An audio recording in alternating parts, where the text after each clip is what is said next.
కక్షపూరితంగా వ్యవహరిస్తూ ఉన్నాడు. ఒక మాటలో చెప్పాలంటే పాపం డొనాల్డ్ ట్రంప్ మంచోడే కానీ ఏదో తెలిసి తెలియక తప్పటడుగు వేస్తున్నాడు. ఎవరు ఒత్తిడి వల్ల భారత్పై కక్షపూరితంగా మాట్లాడుతున్నాడు అనుకున్నటువంటి ప్రతిసారి హీ ప్రూవ్డ్ రాంగ్. మీరు తప్పుగా ఆలోచిస్తున్నారు. నేను చెడ్డవాణ్ణే, నేను దురహంకారంతో ఉన్నటువంటి వ్యక్తినే, నేను అహంకారపూరితంగా ముందుకు వెళ్ళే వ్యక్తినే అనే రకంగా ఆయన మళ్ళీ మళ్ళీ మళ్ళీ మళ్ళీ మనకు గుర్తు చేస్తూనే ఉన్నాడు. నేను ఇందాకే ఒక గంట క్రితం డొనాల్డ్ ట్రంప్ భారతదేశపు ప్రధాని మోదీని ఉద్దేశిస్తూ మాట్లాడుతూ త్వరలోనే కలుస్తాను, ఇరు దేశాల మధ్య ట్రేడ్ బ్యారియర్స్ని బద్దలు కొడదాం, మంచి ట్రేడ్ని కొనసాగిద్దామనే రకంగా ట్వీట్ చేశారు. నేను అంతలోనే డొనాల్డ్ ట్రంప్ మంచోడేమో, కాకపోతే ఆయనకు తెలియక ఈ రకంగా పొరపాట్లు చేస్తున్నాడు, భారతదేశానికి ఉన్నటువంటి ట్రేడ్ని మళ్ళీ పెంపొందించుకోవడానికి డొనాల్డ్ ట్రంప్ సిద్ధమవుతున్న రకంగా అనుకున్నాను. But he proved that I'm wrong, నేను తప్పు అనే రకంగా ఆయన మరోసారి ప్రూవ్ చేశారు. నేను ఇలానే ఉంటాను, నా ఇష్టం వచ్చినట్టుగా చేస్తాను, కక్షపూరితంగానే వ్యవహరిస్తానట్టుగా డొనాల్డ్ ట్రంప్ కనిపించింది.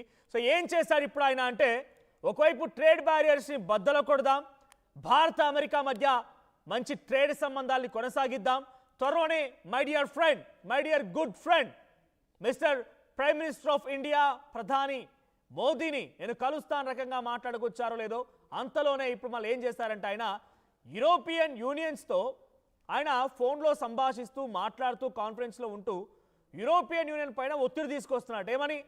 భారత్ చైనాల పైన 100% టారిఫ్ విధించండి.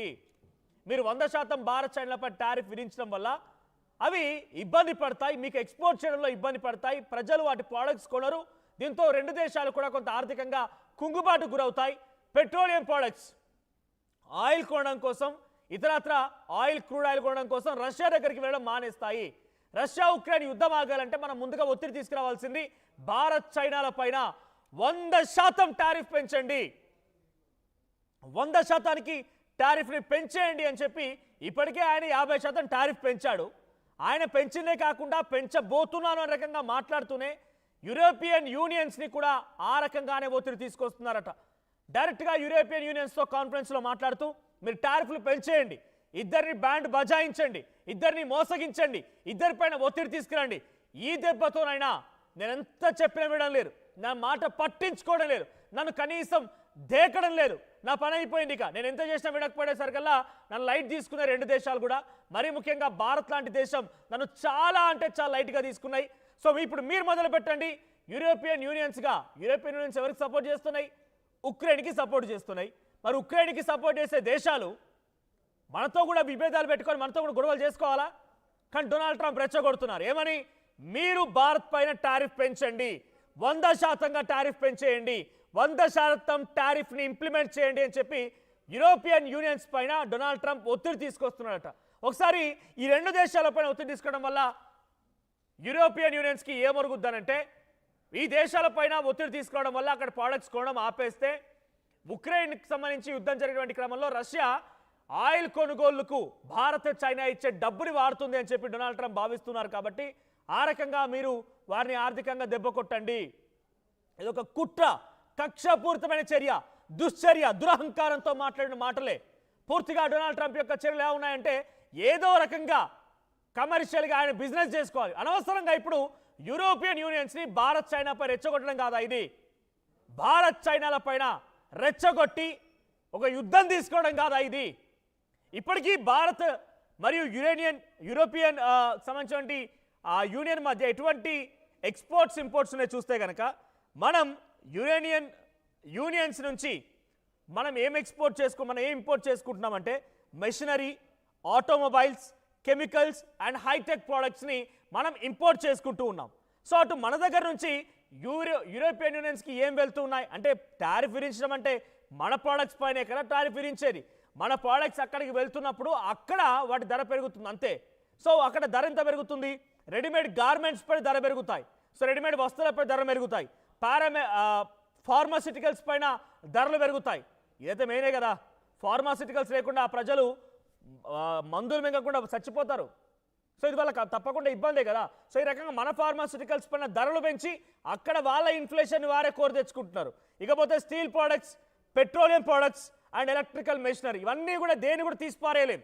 మనం అవసరమైతే యూరోపియన్ నుంచి రాకుండా వచ్చేటువంటి మెషినరీని ఇక్కడ తయారు చేసుకోవచ్చా, లేకపోతే మనం వేరే దేశాల నుంచి ఆల్టర్నేటివ్ కొనుగోలు చేయవచ్చా చూడాలి.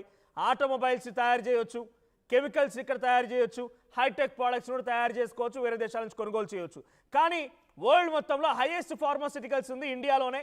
దట్టు హైదరాబాద్ నుంచి హైయెస్ట్గా ఫార్మాసిటికల్స్ అన్నీ కూడా ఎక్స్పోర్ట్ అవుతూ ఉంటాయి. సో ఈ ఫార్మాసిటికల్స్ లేకుండా, పెట్రోలియం ప్రోడక్ట్స్ లేకుండా, ఎలక్ట్రికల్ మెషినరీ లేకుండా, రెడీమేడ్ గార్మెంట్స్ లేకుండా ప్రయత్నం చేయవచ్చా? అది జరుగుతుందా?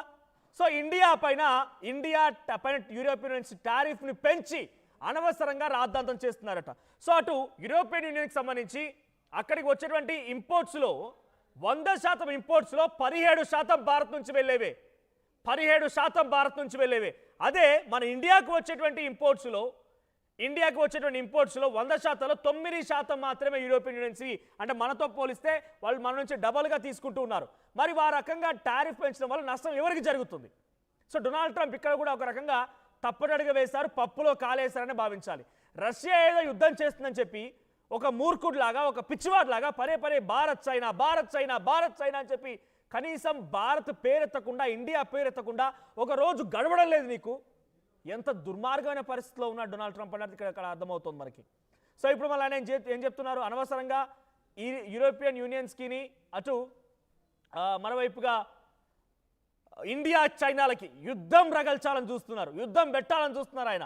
ఒకసారి ఉదయాన్నే ట్వీట్ చేశారు డొనాల్డ్ ట్రంప్. ఆ ట్వీట్ కూడా చూద్దాం. ఇండియాతో నేను రైట్ ఇక్కడ చూడండి. I'm pleased to announce that India and the United States of America are continuing negotiations to address the trade barriers between the two nations. I look forward to speaking with my very good friend, Prime Minister Modi, in the upcoming events. I feel certain that there will be no difficulty in coming to successful conclusion for both of great countries. So ఆయన ఏం చెప్తున్నారు? Great country అని చెప్తూనే మాపై tariff ఏమంటాడు, great country అని చెప్తూనే very bad Indians అంటాడు. ఏదో ఒక రకంగా దుర్మార్గపు దుశ్చర్యకు పాల్పడిన ఒక ఉద్దేశంతో డొనాల్డ్ ట్రంప్ వెళ్తున్నట్టుగా భావించాలి. అనవసరంగా ఇప్పుడు మళ్ళీ ఈ యొక్క టారిఫ్ వార్లోకి యూరోపియన్ యూనియన్స్ని కూడా లాగి యూరోపియన్ యూనియన్స్తోని భారత్కి గొడవ పెట్టాలని ఒక దురుద్దేశంతో, పిచ్చి ఆలోచనతో డొనాల్డ్ ట్రంప్ ఉన్నారు. సో మాట్లాడదాం. నా కొలీగ్ కళ్యాణ్ జాయిన్ అవుతాం నాతో పాటుగా. కళ్యాణ్, సో ఏంటి యూరోపియన్ యూనియన్స్కి భారత్కి మళ్ళీ ఒక కయ్యం పెట్టినట్టుగా, గొడవ పెట్టినట్టు కనబడుతోంది. డొనాల్డ్ ట్రంప్ యొక్క ఉద్దేశం ఏంటి? ఆల్రెడీ యూరోపియన్ యూనియన్స్ అన్నీ కూడా యుక్రెయిన్కి సపోర్ట్ చేస్తూ ఉన్నాయి. యుక్రెయిన్కి సపోర్ట్ చేసే దేశాలు భారత్ చైనా పైన ఇదివరకే ఇంప్లిమెంట్ చేయాలి. భారత్ చైనా మూలంగానే యుక్రెయిన్పై దాడి జరుగుతుంది అనుకుంటే